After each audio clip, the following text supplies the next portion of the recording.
Alright, this is going to be a quick how-to install a vacuum actuated cutout valve. Okay, I got this real cheap online. They sent me the wrong size. I ordered 2.5 inch. They gave me a 2 inch, but I'll deal with that later. So here's what you need to do. Get yourself a solenoid, a vacuum solenoid. Okay, go to the junkyard. You should be able to find one. It'll look just like this, a plastic cap on top. If you can go to the junkyard and get one, try to find out what side is actually receiving vacuum, so that you know which way is in and which way is out. Okay, in this case, this is going to be my in vacuum. This is coming directly from the motor and going out here, going to the valve.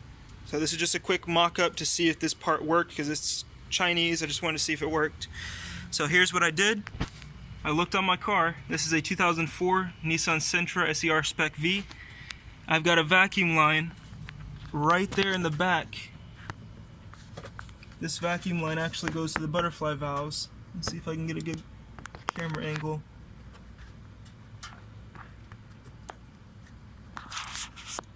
Right there.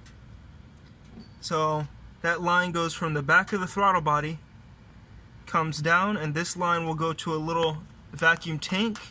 That vacuum tank comes up and controls these butterfly valves that you see there. It controls that mechanism. So all I did was went to Napa, bought myself a T, and I cut it right where you can see there. I cut the vacuum right there and put a T. And then I brought my new vacuum line out. That new vacuum line is going to the solenoid in the bottom section. So that goes in there. Then the out came over here to the actual valve itself. So then I just got, when you're at the junkyard, the reason why it's nice to buy these little parts at the junkyard is because, one, you can see what side is in, what side is out. Another is because you can grab the connector also. You don't have to mock up a plug or anything. Just grab that connector. So I've got this one here going to my positive. Just temporarily going to the positive. And I got this alligator clip on the negative side of the battery so that we can test out if it works. Obviously we need vacuum. So let's start the car off real quick.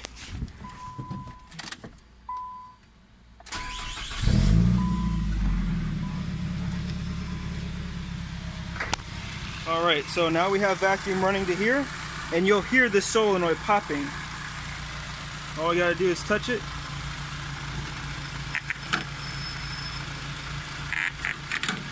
There you go. Simple. Very simple.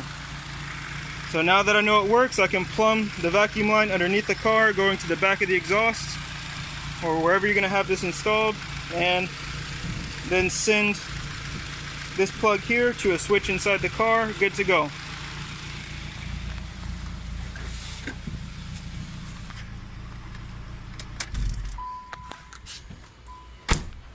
If you wanted to, you could almost, if you didn't want to deal with that solenoid, on the specVs, you could almost just tee into the butterfly valve that's already there. That one that you see center screen. Tee into that one, go directly to your own cutout valve, and the ECU will open up the cutout valve at the same time as your butterflies open, around 5200 RPM. That'd sound pretty cool if you wanted to do it that way, but then you wouldn't have the option of shutting it off. So it would just be when you floor the car, it would automatically open.